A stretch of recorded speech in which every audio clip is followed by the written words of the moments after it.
gracing this event of the English majors. For the set B, we will be having the same set of judges. Alright? And just like the first part of the debate, we'll be tackling social issues concerning the amendment of juvenile law in the Philippines. Before we officially start the event, I'd like to say that the statements and speeches of the participants and debaters are not their own stand, opinion, nor view of the said matters and should not be taken against them.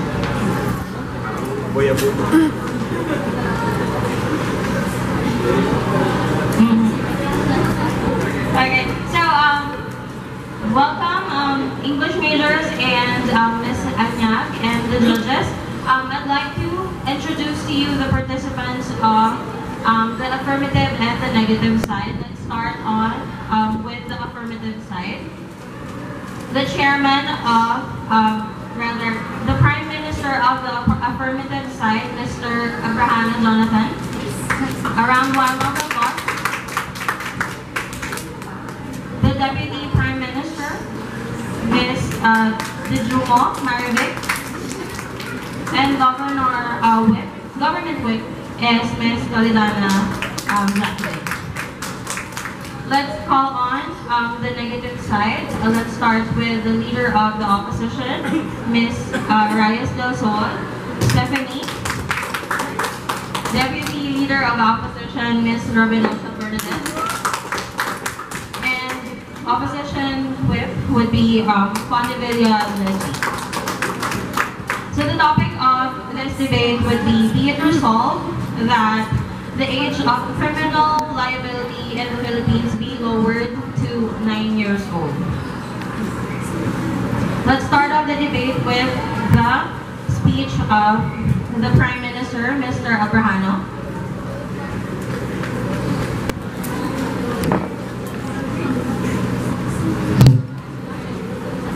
Good afternoon, good afternoon, Mr. Chairman. Good afternoon, everyone.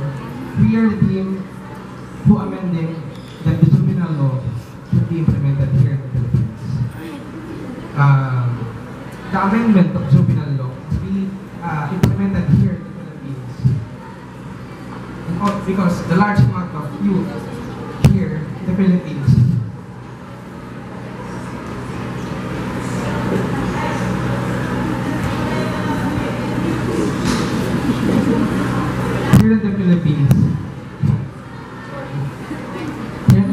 because the large amount of youth here in the Philippines was involved involved in crime. And crime has a large has a huge effect here in the Philippines or in the Philippines context. But what is juvenile law? The existing law. Settling Republic Act number 1944 or the Juvenile Justice and Welfare Act defines that the juvenile justice and welfare system that dealing with the children at risk and children in conflict with the law, which provides child appropriate proceedings, including the program and services for prevention, diversion, and rehabilitation, reintegration, and aftercare to ensure their normal growth and development.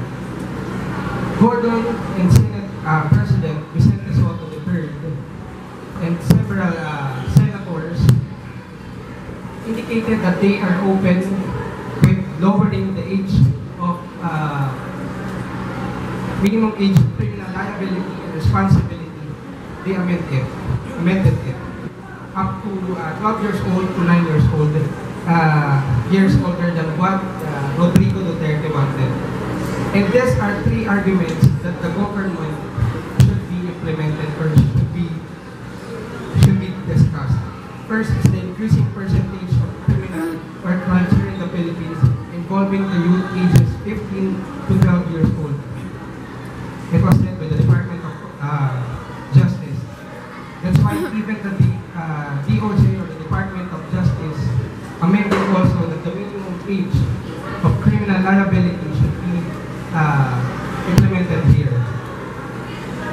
And according to the latest available data from the PNP, a total of 5,709 cases involving the minor offenders were recorded across the country from January to August 2018.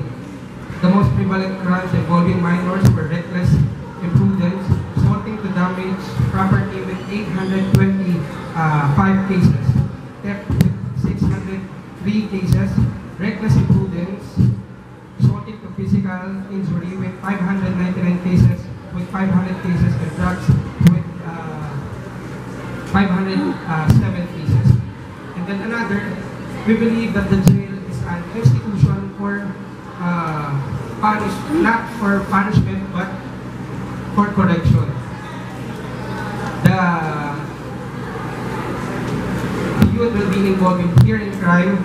They will be placed in special facility, the youth care faculty, or what we call Bahay Pag-asa. And last argument that we are going to discuss is there are several cases where minors are being used.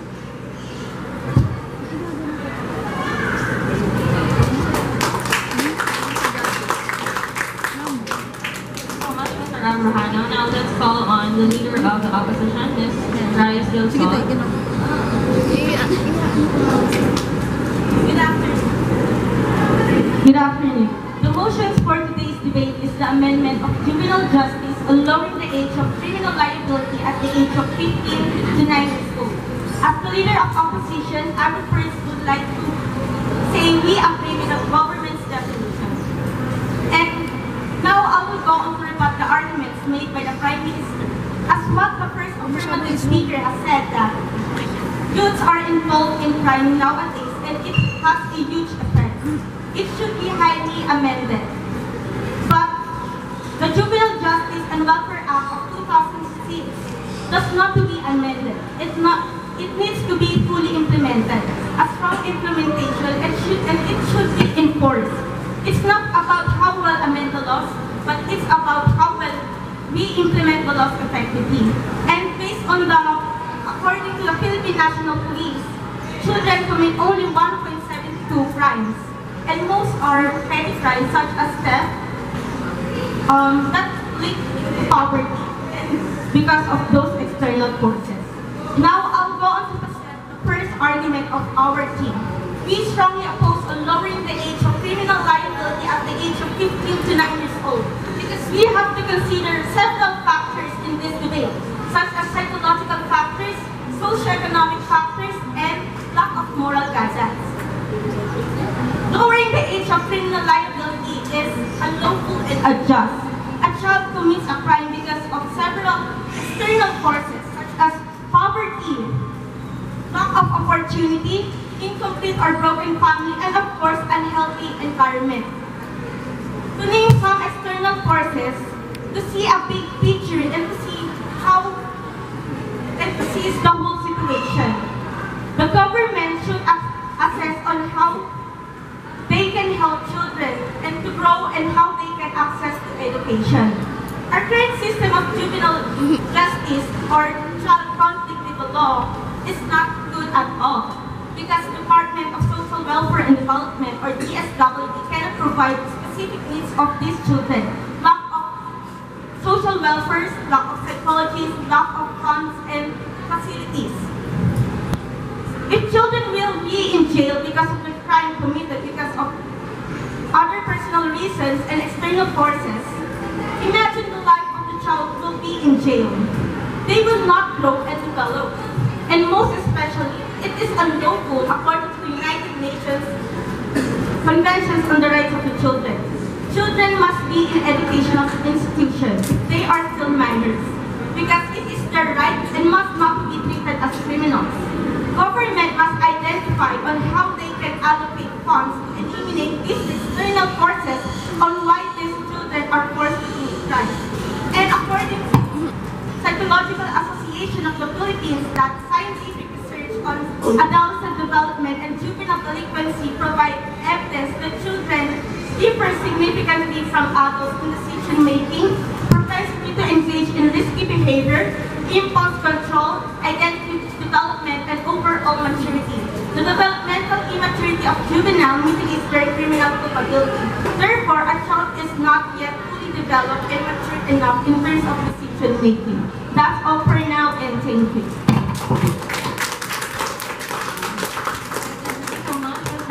Now let's call on the Deputy Prime Minister for affirmative side, Ms. Juvenile.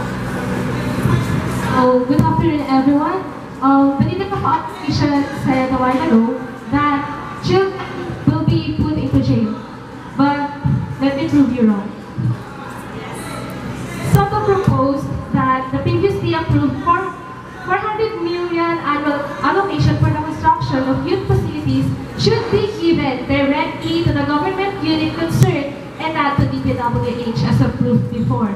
Local governments, in return, would be required to counterpart share from the existing 5 million per facility to 20 million per rehabilitation center. So, you talk about the discernment of the children that they don't know what is right and wrong. But then, when we think deeply and examine, we will identify that there are crimes committed by these children, not because they are being used by these syndicates, but then there are several factors that contribute to it. So I will give examples of cases of very young offenders. The first one was reported by Bruce Lipsky in Florida Times Union. So a case of Tyron Calhoun, 12 years old, accused in the shooting of 12 years old Eunice during the sleepover in April.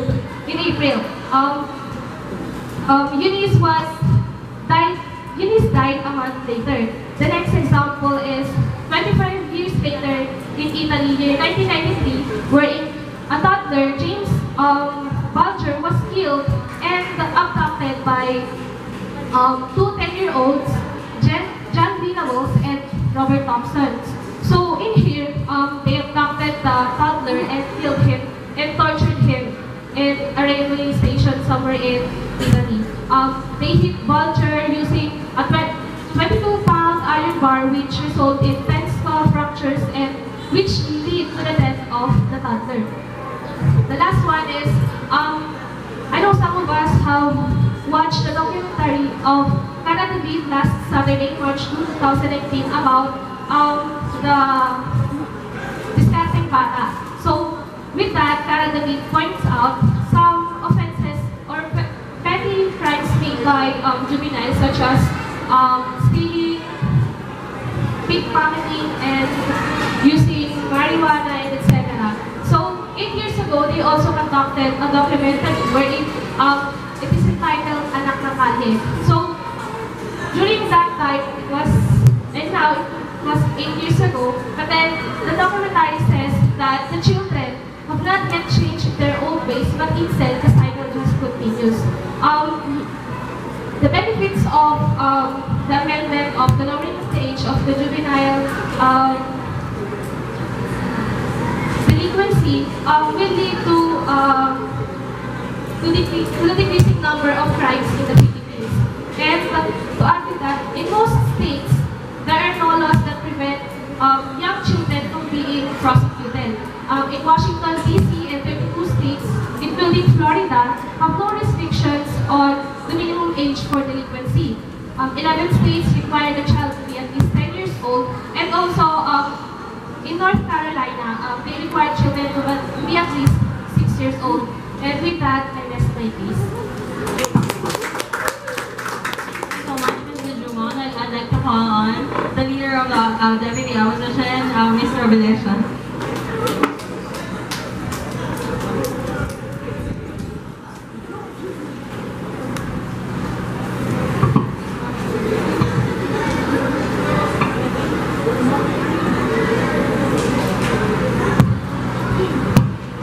Good afternoon, everyone. So I'm here to... You have mentioned about syndicate a while ago.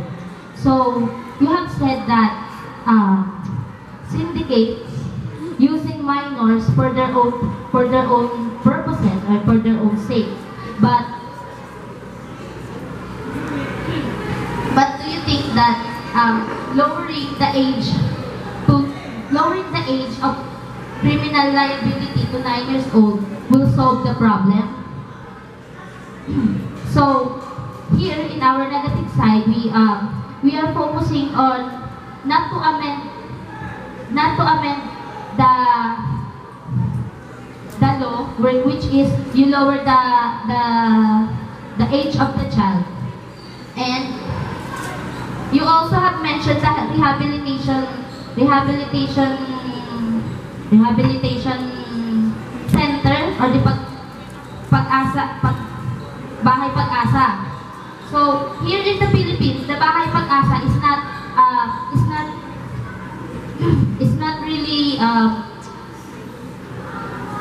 not really good for the children. Why? Because here in the Philippines, we have a lot of lack, especially financial problem for us to provide to those children. And then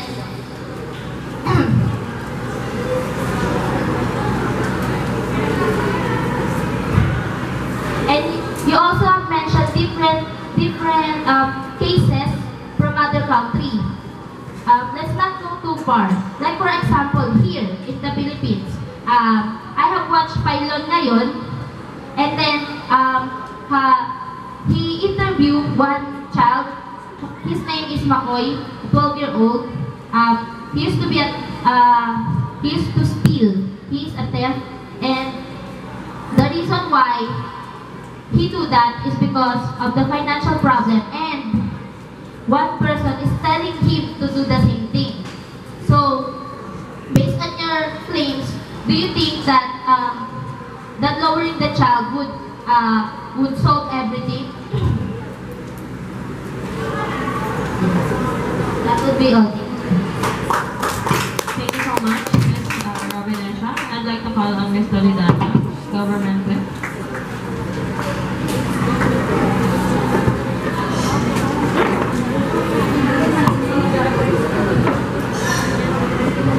Yes, good afternoon everyone. In a recent publication of Philippine Star, 2 local videos went viral recently.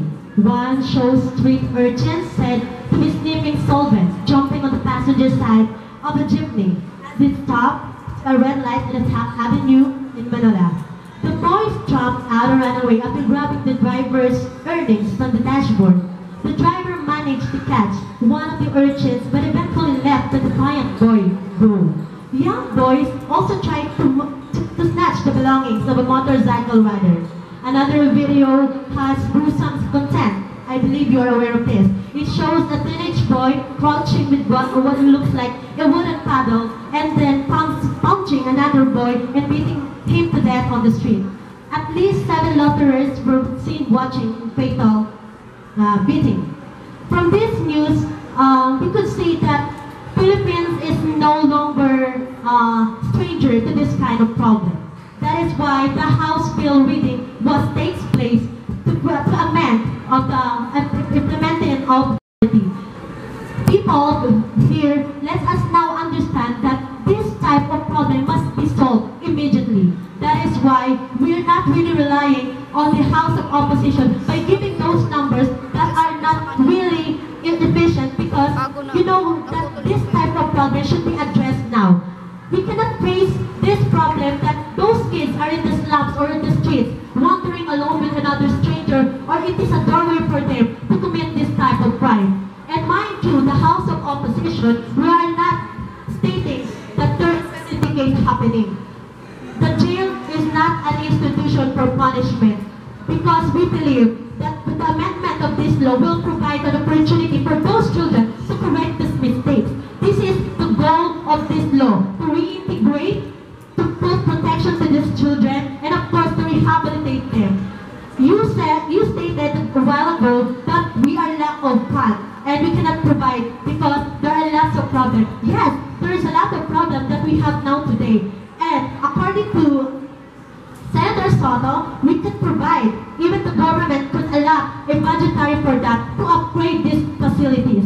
And these facilities are capable of providing intervention and support to these children. We cannot allot a budget of this type, giving them just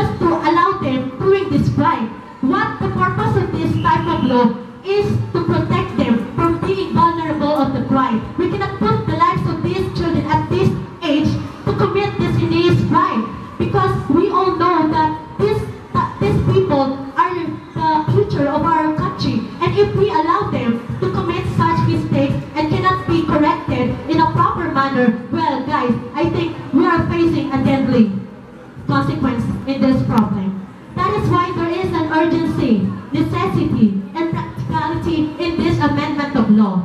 We all know that children are now exposed in different types of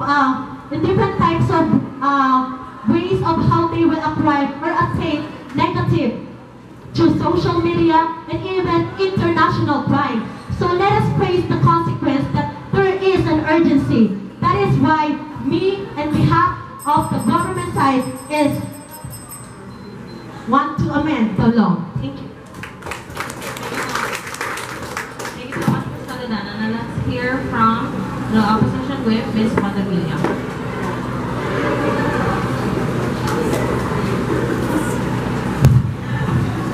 Good afternoon, everyone. So the government said a while ago that about the immediate amendment of the juvenile law. So in this debate, we have two concerns: the juvenile and the juvenile victim itself. So when you are going to have an immediate amendment of the law, so you are making the immediate reliable, also make the juvenile as a victim. So if you are protecting the right of why should not immediately reliable those immediate responsible of the children, such as parents or the local government? So now I will give my speech. So we are the opposition team strongly opposed of lowering the age of criminal reliability at the age of 9 years old. So we have a lot of factors we need to consider in this debate. So first is the psychological factor and socioeconomic factor, and the lack of moral guidance and the unhealthy environment. So based on the Psychological Association in the Philippines 2016, that children are not little adults. So meaning, and according also to the scientific study, that children and adolescents is more differ significantly in terms of adults. So in making decision, in making identity development, and the overall maturity of the children is very significant or different. And if those children will be in prison, so what will be the effect of or long-term effect for this to the children? So it will cause a stigma, or it will the children will be called forever a criminal. So ladies and gentlemen, the children are also a victim of poverty, poor parental, and the corrupt politicians, and also unhealthy environment. So the government first should improve their government instead of making the child a criminal. So under the law of Juvenile Justice and Welfare Act 2016, they said that this amendment is you are disciplining the child, but well, it's not. Yes, you are disciplining, but you are labeling the children as a criminal. Now, it will affect. Now, did you not think that it will affect to the development of the child? And we know that children require a loving environment. And if you are putting them into a jail, do you think that it would be solve the problem? No, it's not, because you are creating another problem, because you are destroying the mentality of the children. So sending the children into jail is pointless and harmful. So ladies and gentlemen, why would you throw a little kid into such unsafe environment? Whatever they see, whatever they look, whatever they people around there, many cursing, rudeness, and poor behavior. So how would you expect to reform the children into putting that unsafe environment? That's all. Thank you. Thank you so much, Ms. Montagilla. Now let's call on Deputy Leader of Opposition, Ms. Romelia, for the reply speech. The Leader of Opposition, rather, Ms. Stephanie Rice. So the government side said a while ago that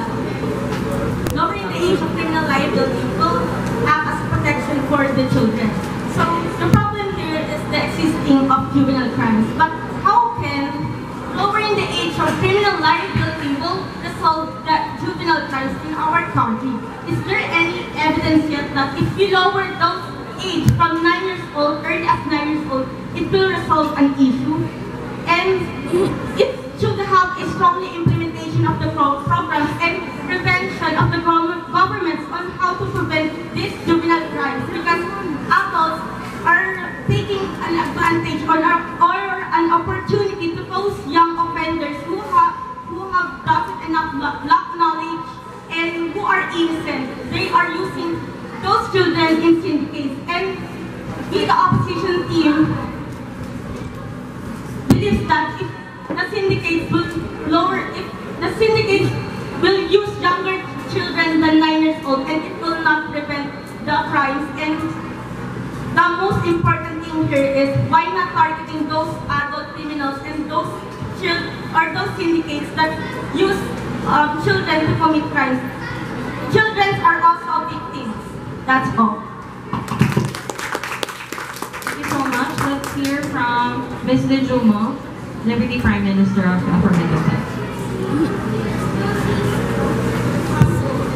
So, our reply speech for that is that juvenile justice welfare system is a system dealing with children at risk and children in conflict with the law, which provides child-appropriate proceedings, including program and services for prevention, diversion, rehabilitation, reintegration, and aftercare to ensure their normal growth and development. So, the amendment of the juvenile justice welfare, or the lowering of the age of the criminal delinquency, will help us lessen the numbers of the crimes in the Philippines. You said a while ago that there are psychological studies that supports that the children can discern from what is right and wrong. But then, according to the documentary of Ms. Karatabit, last Saturday, she mentioned that those children, after being captive and after being rehabilitated inside youth centers, they continue to do things that are wrong. But then, we will, by the lowering of the age of the juvenile delinquency, we will help the children to renew themselves. We put them not in prison, but then we put them into rehabilitation centers where they can experience family, friends, new environment where they can grow. We said a while ago that harmful environments are inside those facilities, but then I'll prove you wrong.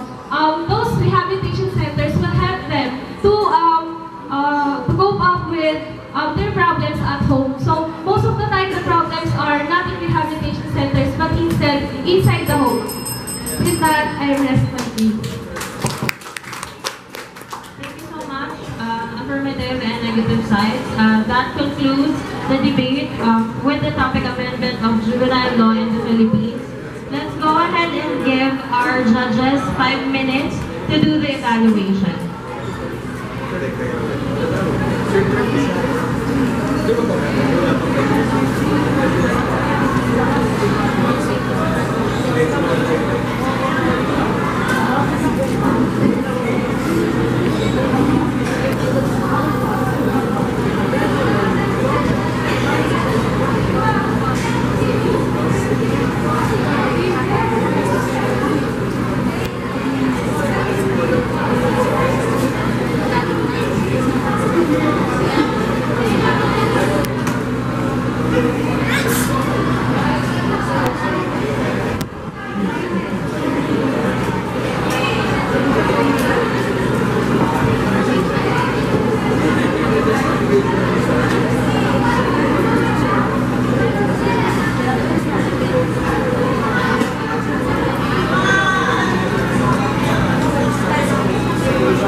dealing with children at risk and children in conflict with the law, which provides child-appropriate proceedings, including program and services for prevention, diversion, rehabilitation, reintegration, and aftercare to ensure their normal growth and development.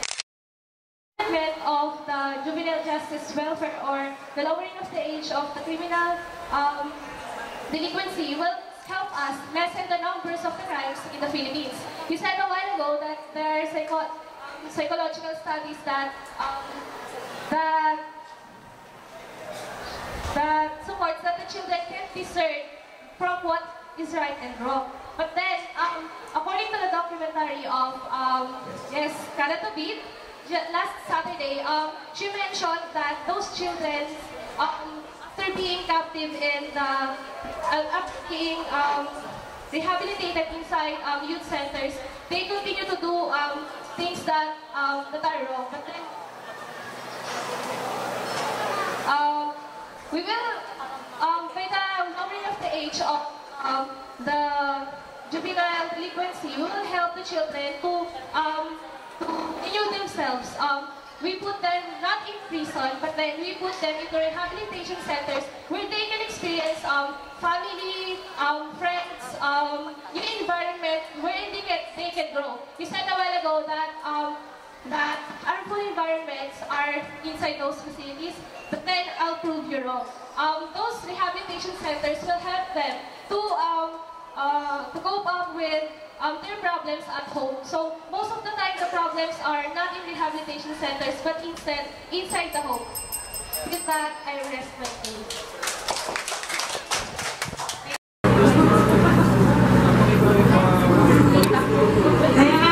Everyone's attention, please. I'd like to pass on the spotlight to the judges for their feedback in the announcement of winners. Winners or comments? Okay.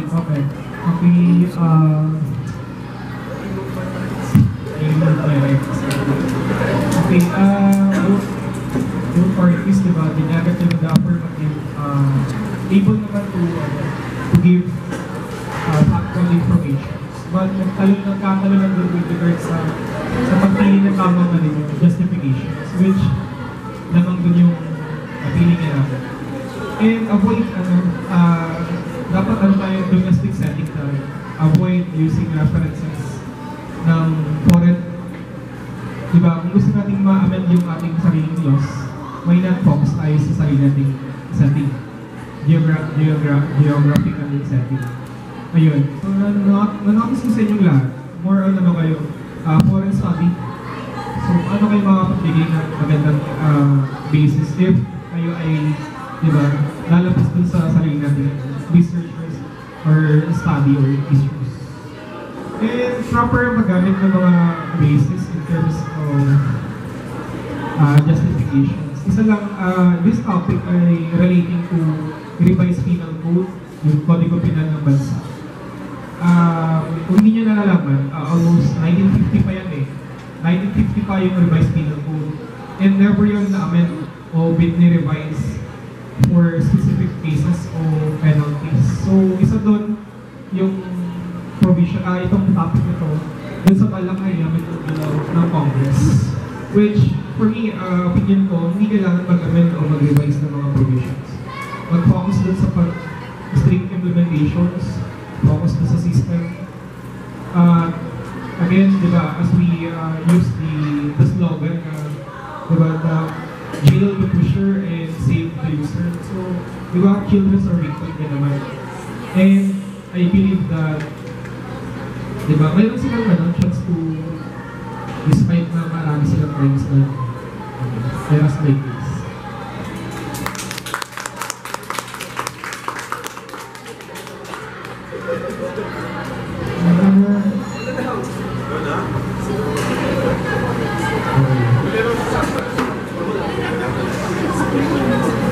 Well, good afternoon again, guys, and congratulations. For the affirmative side, first, Mr. Abra, For me, you have a good introduction for the affirmative science. But the only problem that I saw during the times of your speaking in front of us was your voice. I do not know what's the problem with your voice or the speaker. It's because you have sinus. Okay. I'm sorry. I do not know that you have a problem with your voice. That's the only problem that I heard kanina, no? And for the second speaker, yes, I miss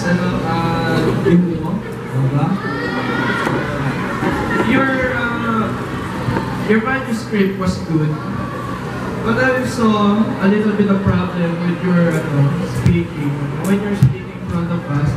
Also, with the word "am." You know what?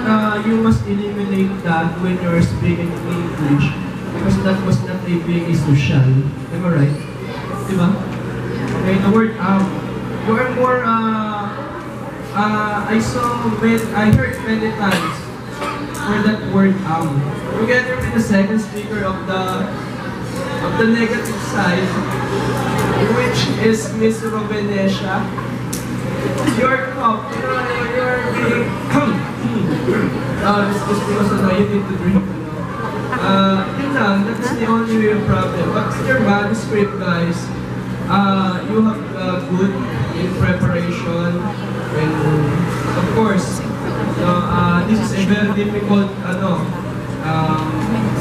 issues in our society. So, thank you guys. Alright. Konti lang, we're about to announce sino yung mga mananalo. Of course, in debate, it's a debate, it's a battle, it's a competition. Kaya may nananalo, merong nakakalo. But then again, we would like to look into the positive na may kalabasan ng ginagawa nating activity. Of course, maliban sa pinali Dr. Martin kanina, hindi lamang sa apat na sulok ng ating silid-aralan, matututunan ng mga bagay-bagay. I can still remember the time of my argumentation debate subject. Ang teacher ko ay mabuti naming kaibigan, si Sir Paul Sinogan. Bihira kami mag-classroom mates na klase. Ang lagi niyang challenge sa amin, magkita tayo mamayang alas 12 ng gabi sa Luneta at din tayo makipagdebate. Kung sino ang matapang, pumunta. Kung sino ang hindi maiwan sa loob ng RTU. Buong klase namin nasa Luneta. Nakikipagdebate sa mas matatanda sa amin. Kape at skyplates lamang ang aming kapiling sa malamig na gabi. Pero siksik at teknik naman ang kaalaman ng aming kapiling. So, let's debate. Because debate is about respect. You need to kill your opponent with utmost respect. Ang hirap ko. Diba kung mapatay ka, namumupo ka, namumano ka, hindi, joke ko. Pero mahirap yun, di ba? Pero it's about respect. We are living in a country that has a rule of majority. Dapat the majority should respect or should protect the minority, and the minority should respect the majority. Kasi kung sino manalo, ito gagawin dito. So about the topic, sabi nga, di ba, to arouse the audience in debate, the topic must be timely. Diba? Dapat it must be interesting. So, tamang-tama yung social issues na mga napili ninyo. No? And sooner and makikita natin na meron talagang epekto na dapat malaman ng mga kabataan ngayon kung ano yung mga social issues na nag-exist ngayon sa community natin or sa ating bansa. So with regards to the lowering of the criminal liability or responsibility from 18 or 17 or 12 to 9 years old up to 9 as the minimum age, medyo sa akin pananaw lang, siguro sabi nga ng mga kasama ko, the strict implementation of the law muna yung tignan natin bago natin ito mag-uwi.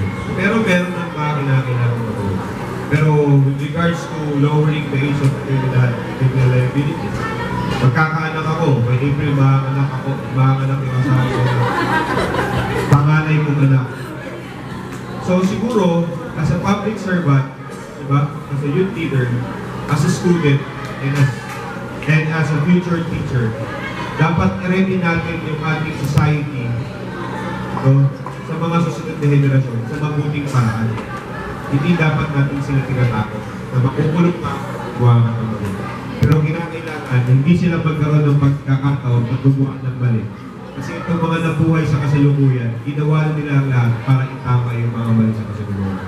And lowering the age of criminal liability is not one of the solutions para gawin. So yun yung nakikita ko. So again, ma'am, maraming salamat po sa pagpili sa amin, sa walang sawang pagpili sa amin. Kanina naka-t-shirt ako, nahiya ako kasi syempre katabi ko si Sir Arvin, si Sir Alcocera, si Mama ako. Kaya nag-polo shirt ako. Ito na yung pinaka... sakto nga mga picture, hindi ko alam. Aksidente lang ba yun? Pero parehas yung pag namin doon sa picture. Halatang wala kami pagpiling na picture. So, thank you so much, ma'am. Thank you so much, thank you. Okay, guys, maganda na discuss din yung psychological context, di ba? To determine if a child is really accountable, no? Doon sa ginawa niya, no? Whether it's a crime or isang petty crime lang naman na hindi masyado, ano. Unang-una kasi, no? Biologically, our brain doesn't develop fully, kasi yung frontal cortex natin, yun yung nagsasabi sa atin kung tama o mali yung ginagawa natin. Now, if you are at 9, you'll never know, no? Kung tama o mali yung ginagawa mo. There is no discernment. Kaya nga nung pinasa yung family code, no? Which prescribes the marrying age, which is 18, di ba? Lagi sinasabi ng legal age is 18. Because at 18, no? We ask the experts, biologically, the doctors, the psychologists, psychiatrists, no? To examine the brain functions. And then, with all these researchers, no, nag-come up tayo sa family code of the Philippines. And now, I'm saying this because the legal age is 18. Ayun yung age of discernment. If you are 9, your brain doesn't fully develop. Okay? So, following that, we cannot actually say that a child is really accountable sa pagkakamali niya. 9 years old, she's grade 1, no, or 2. Nung grade 1 ako or grade 2 ako, hindi ko alam ginagawa ko sa buhay ko eh. As in, hindi ko matandaan kung ano yung ginagawa ko noon. No? Ang alam ko lang nag-aaral ako. Okay? Moral guidance, no? Because guys, tawag dito, you only need law if discipline cannot be provided in your household. Kung walang disiplina sa tahanan, kung ang magulang ay kinukonsinte o hindi kanyang anak. And so, you need laws. Diba? Kung hindi na po provide sa tahanan natin yung tama at mali, kailangan na mangimasok ng batas para ituro sa isang tao kung tama o mali yun. Pangatlo, yung point din na, which is important, no? I appreciate all of you guys for raising an intellectual discussion today, no? Because you also mentioned financial feasibility, no? Meron tayong mga boys town, di ba? But the problema is, marami pang, is this being prioritized by the government? No, yung rehabilitation center. Correct me if I'm wrong, ang sinasabi lang naman dito, no? Kung isasend pa sa boys town yung mga bata at the age of 9, okay? But, don't worry, no? For me, it will not be, will be filled in the Senate, no? Because of bad messaging, okay? Because of choice of words, no? Kung sa criminal liability, nasyak yung buong Pilipinas eh, di ba? For political reasons, guys, no, it will not be passed in the Senate. Ngayon pangalan, patay na yung proposal na yan. Because it is not politically feasible. Alam niyo yung political system sa atin, di ba? Kung ang mga politiko natin, no, they are affected by the number of votes, no? Kung ito ay unpopular sa masa, itong criminal liability na to, they will not support, di ba, that certain proposal. So, huwag tayo mag-alala, no? That will be killed, okay? So, ayun lang, congratulations, of course, to Ma'am Anyag, no, for this, again, intellectual discussion. Thank you so much, judges, for the wonderful feedback. Now let's hear from Miss Anya.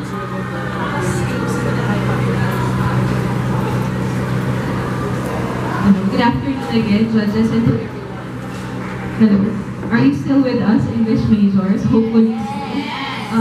First, sad to inform you, judges, actually, that first, I am very much thankful that busog na busog ang mga estudyante ko. Kung sana nakinig sila ng wholeheartedly, sana, hopefully, I would know once we did an evaluation of this event on our next meeting. But then, it's actually sad that this will be the last batch who will have this subject, because in the new curriculum, it's actually, I was shocked na debate was removed from the new curriculum of the following batch. So, last na talaga, you're gonna be the last batch to experience a debate. And another thing is that, another observation that I had, as not really to compare, pero since I have stayed for a number of months na in Bonnie. First, parang few classes lang ang nakakapag-conduct ng ganito. Samantalang sa Bonnie, parang pinaka-araw-araw na nila itong mga gawin, yung mga seminar. Kaya actually, ganito ko yung, kumbaga itong klase ngayon, nabigla sila na first time nila na mag-hold ng ganitong big event, di ba? So, yun. Parang, yun yung isa sa observation ko na kaya magpasensyo na niyo na po at ganito ang naging output. Pero I believe that, anyway naman, I am glad na rin that despite all inhibitions, the English majors were able to hold this event and to push through with this event na kahit maikli lang yung time namin for the preparation. So congratulations, English majors. You deserve a very good round of applause for this. But your task is not yet done, because your task is to apply all the learnings that you have on this event, from all the comments. I hope, that is why I'm really hoping that you have listened to them, because all these comments should be integrated to our final debate. This is not yet over, and I hope that on the final debate, we will see great improvement. So, thank you so much, judges, and to everyone. Good afternoon. Thank you so much, Ma'am Anya, for that motivating and inspired speech. Now, before we do the presentation of certificates and awards, let's hear from Professor Jason Romero for the closing remarks.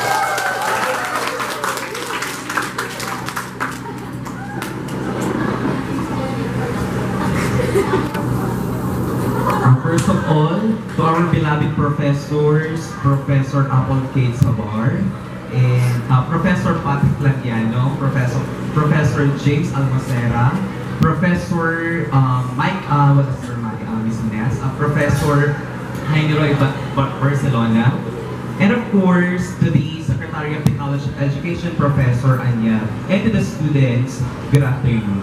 Indeed, this activity or endeavor will not be successful without your presence.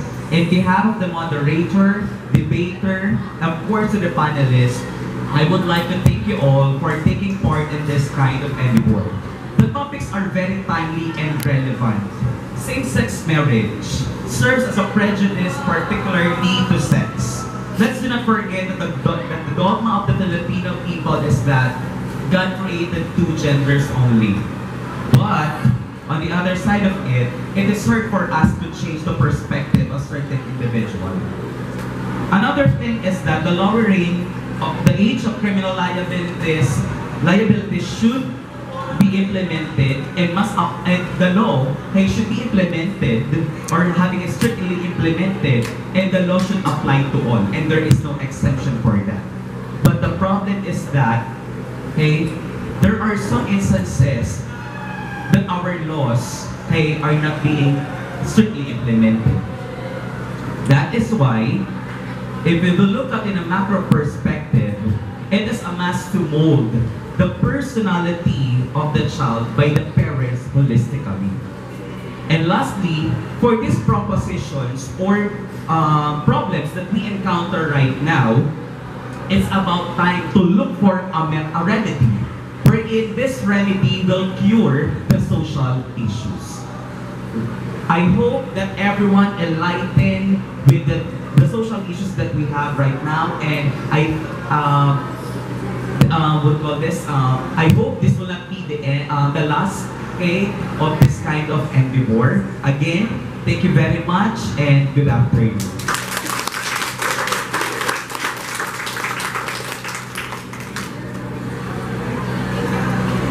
Thank you, Professor Romero. Now let's proceed with the presentation and giving out the certificates. I would like to call on Ms. Amanyag and Sir Pat up front.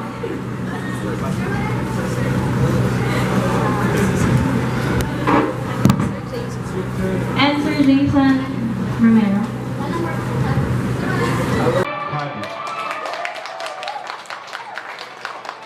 Negative side, maybe invite you in front para sa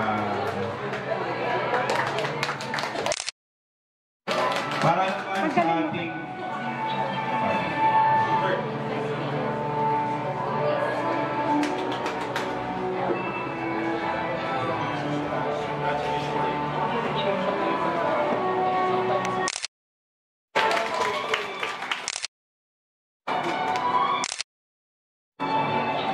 okay, para naman sa mga best speakers, both sides. For the affirmative side, we have the third speaker. For the affirmative side, the third speaker. Ready na? 1, 2, 3. Ay, ayun. Next.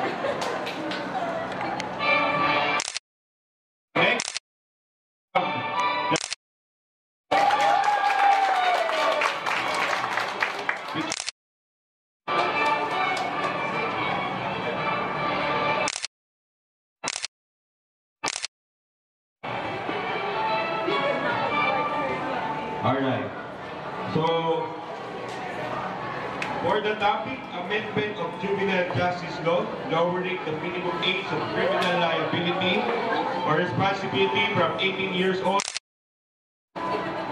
Again, the negative side.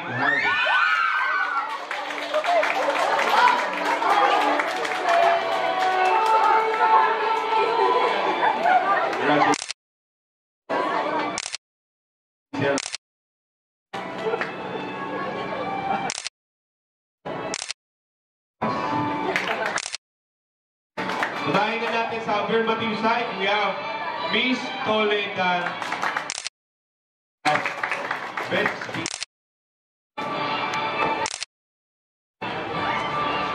Congratulations. And the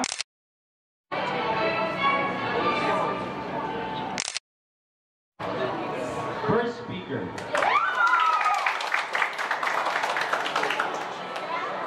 Kakamali pa. Pamagat sa akin, sir.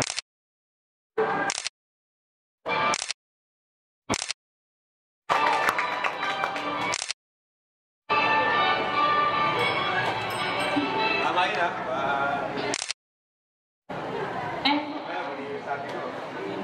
I'd like to call on Ms. Toledana up at the front to award the certificates to the judges as to show our appreciation for gracing our humble event. Please, lagyan mo yung bag.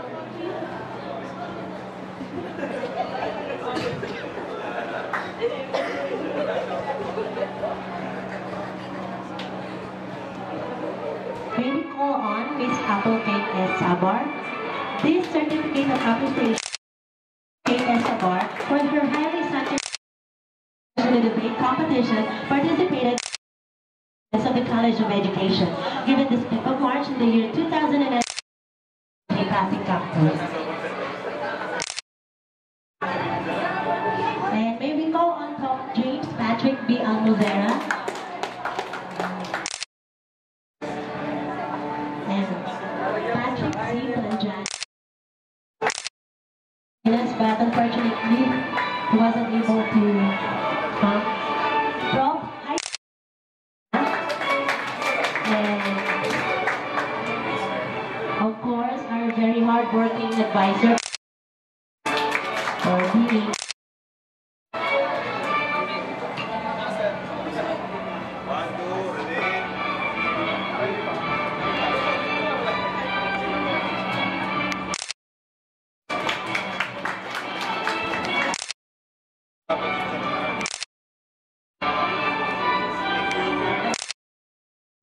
gratitude for having you here in this event. Thank you, ma'am. Thank you very much. So, ulitin po. Thank you. Sir Pat, picture daw po muna uli. On time.